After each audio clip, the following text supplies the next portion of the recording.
Hello दोस्तों, स्वागत है आपका हमारे YouTube चैनल MCC खानपुर में। आज अपन अध्ययन करेंगे पिछले परीक्षाओं में आए हुए मेवाड़ के इतिहास से कुछ क्वेश्चनों का, जो किस बुक में मिलते हैं, 10वीं कक्षा की बुक में, जिसका नाम क्या है, राजस्थान का अध्ययन एंड संस्कृति। देखो, अपन ने 13 क्वेश्चनों का अध्ययन कर चुके थे। उसके पश्चात में क्वेश्चन नंबर क्या है, 14। नाम क्या है, चित्तौड़गढ़ में श्रृंगार चौरी के मंदिर का मेवाड़ के किस शासक ने निर्माण करवाया था। तो देखो, श्रृंगार चौरी के साथ में ही एक और मंदिर है जिसका नाम क्या है, एकलिंग जी का मंदिर। जो कौन सा मंदिर है, विष्णु मंदिर। कौन सा मंदिर है, विष्णु मंदिर। जो एकलिंग जी का जो मंदिर है, जिसका एकलिंग जी के मंदिर का तो निर्माण उदयपुर में बखवा रावल ने करवाया था। और एकलिंग जी का मंदिर है, जो कौन सा मंदिर है, विष्णु मंदिर, जिसका निर्माण किसने करवाया था, महाराणा कुंभा ने। किसने करवाया है, महाराणा कुंभा ने। तो श्रृंगार चौरी मंदिर तथा एकलिंग जी के विष्णु मंदिर का निर्माण किसने करवाया, महाराणा कुंभा ने। आपने देखा कि महाराणा राज सिंह ने राजसमंद झील के उत्तरी किनारे पर नौचौके की पाल, जिसे अपन बोलते हैं, वहां पर 25 शिलालेखों पर एक राज प्रशस्ति का निर्माण करवाया। राज प्रशस्ति की भाषा कौन सी है, संस्कृत भाषा है। और उसकी रचना किसने की थी, रणछोड़ भट्ट ने की थी। उसके ऊपर किसका इतिहास मिलता है, मेवाड़ के राजाओं का इतिहास मिलता है। उसी राज प्रशस्ति में जो सिसोदिया का जो जागीरदार था, जिसका नाम क्या था, हमीरदेव सिसोदिया, उसके लिए विषम घाटी पंचानन की उपाधि का उल्लेख किया गया है। कौन सी प्रशस्ति में, राज प्रशस्ति में, जो कहां पर है, राजसमंद में, राजसमंद झील के उत्तरी किनारे पर। राज प्रशस्ति एशिया की सबसे बड़ी प्रशस्ति है। अगला क्वेश्चन देखो, क्वेश्चन नंबर 15। किस ग्रंथ की तुलना पुराणों से की जाती है। तो देखो दोस्तों, एकलिंग महात्मन जो ग्रंथ है, इसकी रचना शुरू की थी महाराणा कुंभा ने। लेकिन इसको पूरा कौन करता है, कान्हा व्यास। जो महाराणा कुंभा का कौन सा कवि है, वैतनिक कवि। इस कारण से एकलिंग महात्मन नामक जो ग्रंथ है, उसका रचयिता किसे माना जाता है, कान्हा व्यास को। और एकलिंग महात्मन नामक जो ग्रंथ है, उसकी तुलना किससे की जाती है, पुराणों से। इधर देखो, संगीत मीमांसा, संगीत राज और नृत्य रत्न कोश, इसकी रचना किसने की थी, महाराणा कुंभा ने। अगले क्वेश्चन पर चलते हैं।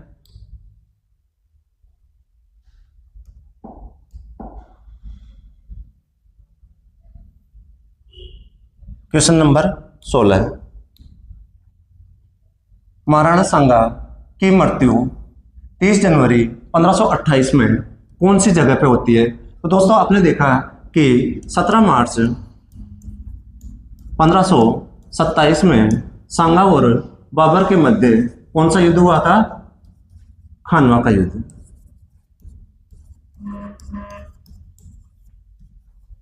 और खानवा के युद्ध में कौन घायल हो जाता है, महाराणा सांगा। इसे घायल अवस्था में कहां पे पहुंचाया गया था, कालपी में, जो कहां पर है, इरिच में, जहां पर अन्य सरदारों के द्वारा महाराणा सांगा को क्या दे दिया गया था, जहर। और जब उनकी तबीयत खराब हो गई तो उन्हें कहां पर लेकर के आ रहे थे, मेवाड़। तो रास्ते में उनकी क्या हो जाती है, मृत्यु। कहां पर होती है, बसवा नामक जगह पर। जो बसवा कहां पर है, दौसा में। तो बसवा जो रेलवे स्टेशन है, जिसकी तरफ अपन दौसा की तरफ से अपन जाते हैं, तो बाईं तरफ रेलवे स्टेशन के पास में महाराणा सांगा का क्या बना हुआ है, चबूतरा। और उनका अंतिम संस्कार किया जाता है मांडलगढ़ भीलवाड़ा में। वहां पर महाराणा सांगा की क्या बनी हुई है, छतरी। उनकी छतरी में कितने खंभों का प्रयोग किया गया है, 32 खंभों का। तो मांडलगढ़ में 32 खंभों की छतरी किसकी है, महाराणा सांगा की छतरी।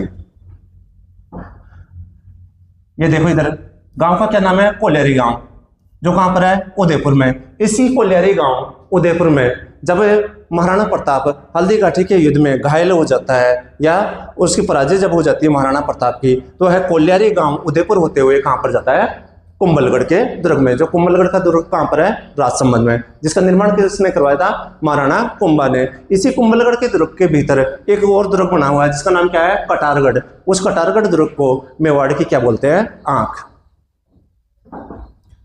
अगले क्वेश्चन पर चलते हैं।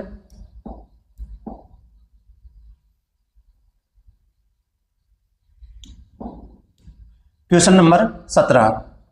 राणा उदय सिंह ने मारवाड़ शासक, नाम क्या है? मालदेव, के सहयोग से बनवीर को कौन से युद्ध में पराजित किया? तो बनवीर को मावली के युद्ध में पराजित करता है। जो मावली का युद्ध कब हुआ है?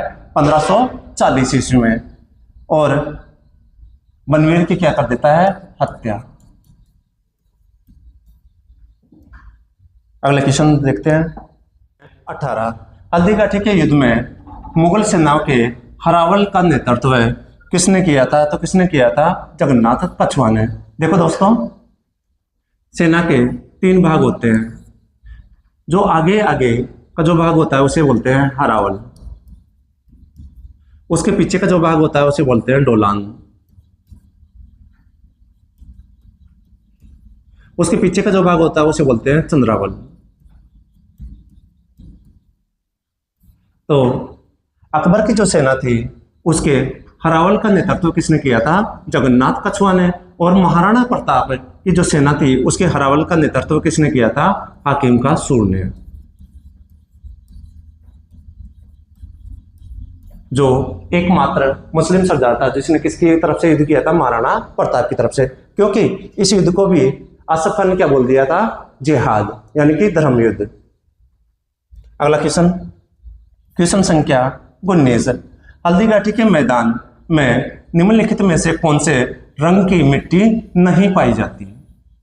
जो हल्दीघाटी का जो मैदान है जो कहां पर है? राजसमंद में। कहां पर है? राजसमंद में। अब वहां पर कौन सी मिट्टी नहीं पाई जाती? कौन सी में? हल्दीघाटी के युद्ध के मैदान में। तो देखो वहां पर लाल मिट्टी पाई जाती है, पीली मिट्टी पाई जाती है, काली मिट्टी पाई जाती है। तो कौन सी मिट्टी नहीं मिलती है? भूरी मिट्टी। तो इसका आंसर क्या होगा? भूरी मिट्टी। अगला क्वेश्चन देख।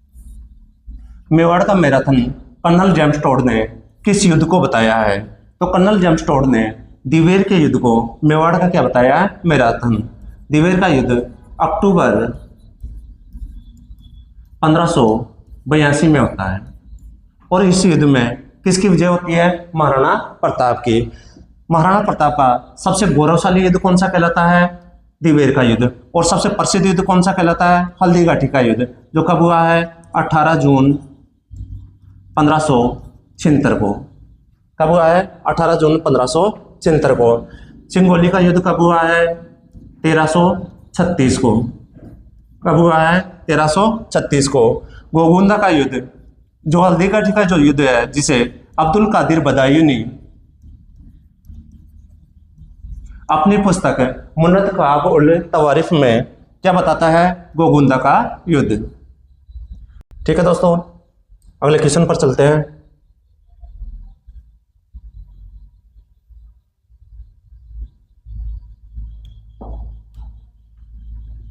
जनवरी 1615 में मुगल मेवाड़ संधि कितने वर्षों से चले आ रहे मुगल मेवाड़ संघर्ष पर विराम लगाती है? तो कितने वर्षों से चला आ रहा था संघर्ष? 90 वर्षों से। तो 90 वर्षों से जो चला आ रहा संघर्ष किस संधि के तहत समाप्त होता है? मुगल मेवाड़ संधि, जो कब हुई है? जनवरी 1516 में। इस समय मेवाड़ का शासक कौन था? अमर सिंह प्रथम। और मुगल शासक कौन था? जहांगीर। अगला क्वेश्चन,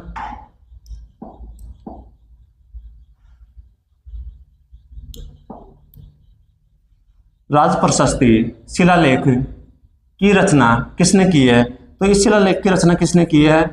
रणछोड़ भट्ट ने। कौन सी भाषा में की है? संस्कृत में। और यह प्रशस्ति कहां पर है?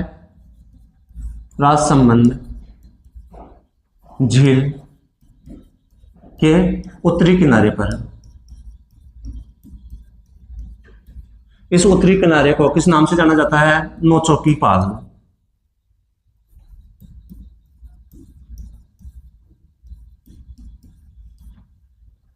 इस पर जो शिलालेख लिखा गया है वो कितने शिलालेख हैं?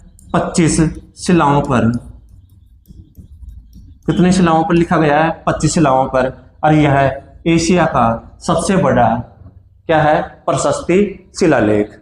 ठीक है दोस्तों, तो दोस्तों इस वीडियो को लाइक कीजिएगा, सब्सक्राइब कीजिएगा